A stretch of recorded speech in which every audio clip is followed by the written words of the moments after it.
6.5 Graphs of tangent, cotangent, cosecant, and secant functions. In the previous section, we graphed or learned how to graph sine and cosine. Here we learn how to graph the other trigonometric functions. First thing about the tangent, keep in mind it's sine x over cosine x. And recall it's an odd function. Tan negative x is negative tangent x. It will help us with the graphing.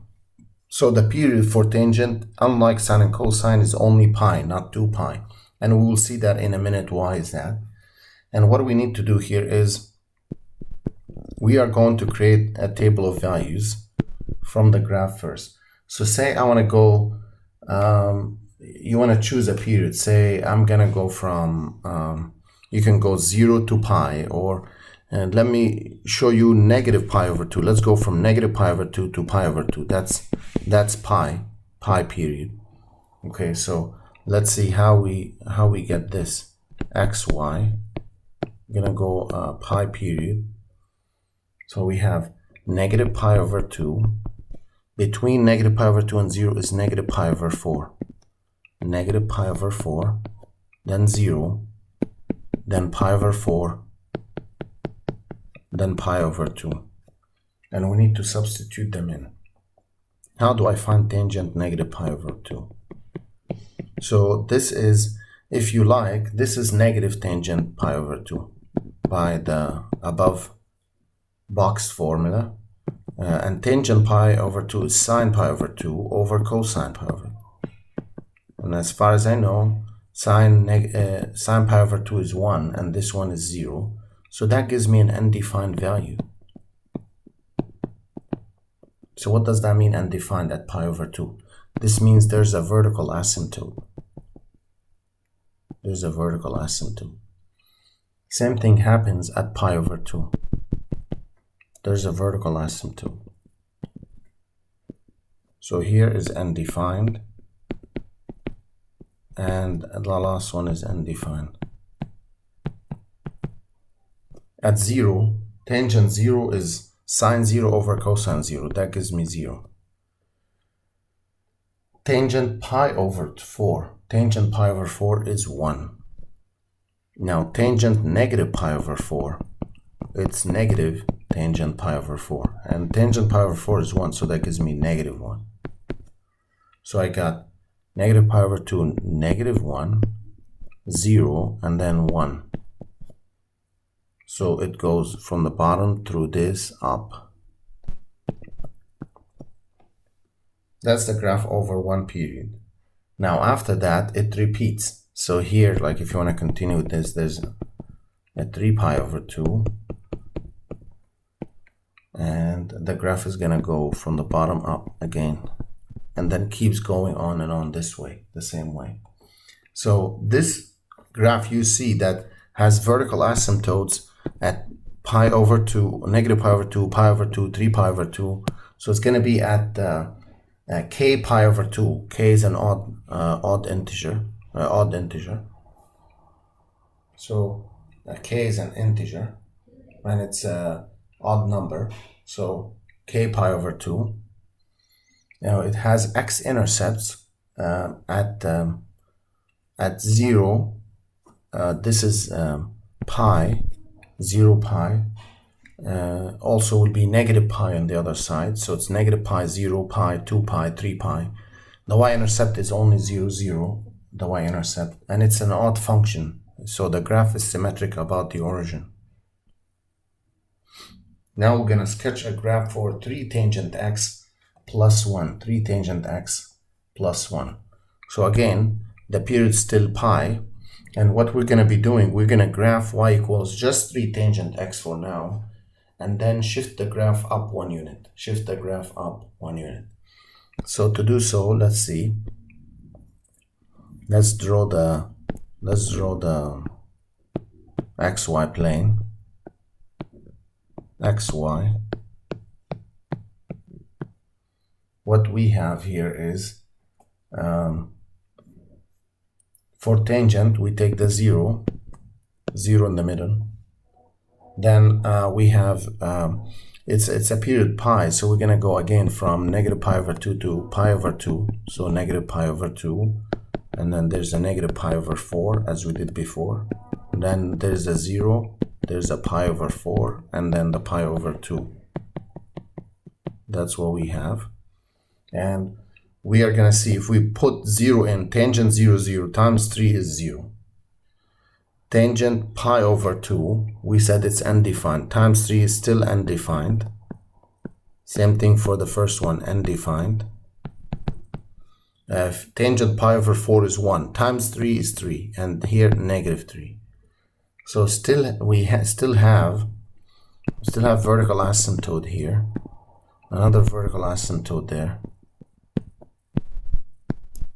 And instead of having negative pi over 2, 1 or negative 1, it's going to go down to negative 3. So we should extend this in 1, 2, and 3. So there. So it stretched the graph. Not the best, but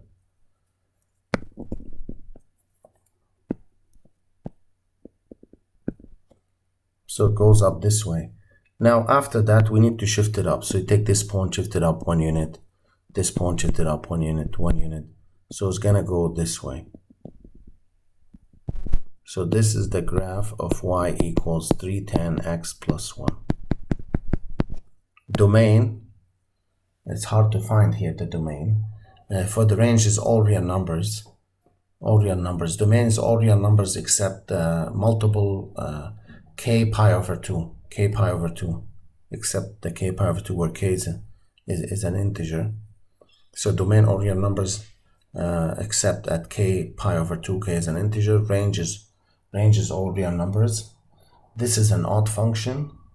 Is it? Yes, still odd? No.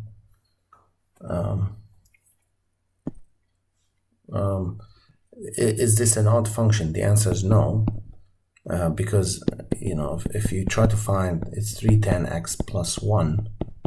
The 3 tan x is odd, but not the plus 1, because if you find f of negative x, you're gonna get 3 tan negative x plus 1, which is negative 3 tan x. But this doesn't equal negative f of x, so it's not odd. The y-intercept is 0, 1. Now, in general, for tangent, and the same works for cotan, the period is not 2 pi over the absolute value b as we did in sine and cosine. It's only pi over the absolute value b. Only pi. So, y equals cotan x. We're going to graph this the same way as we graphed tangent. So, we're going to pick x values, get the corresponding y values, create a table. So the period is pi. So we're gonna go again we can go from negative pi over 2 to pi over 2. So we have negative pi over 2, negative pi over 4, we have 0, pi over 4, pi over 2.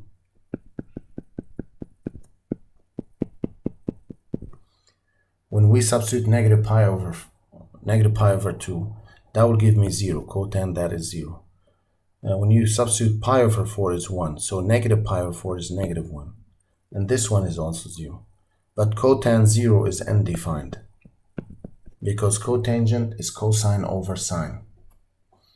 Keep in mind, it's an odd function, and so it's cotan negative x is negative cotan x. And I found the values of 0 because cotan negative pi over 2 is negative cotan pi over 2, which is negative cosine pi over 2 over sine pi over 2. Cosine 0, sine is 1. So you get 0 over 1, which is 0.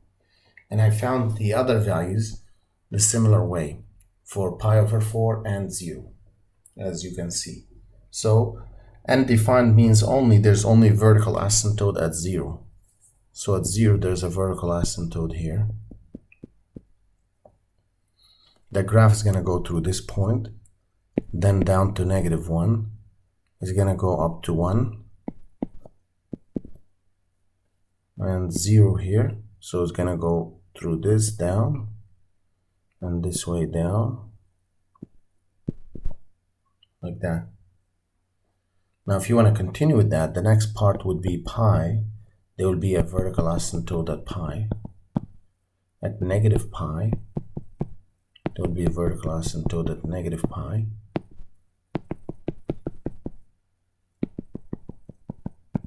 Like that. So it has a range of all real numbers. Now, how do we graph cosecant? Cosecant is 1 over sine, the reciprocal function. And this is how we're going to graph this. How are we going to graph this one?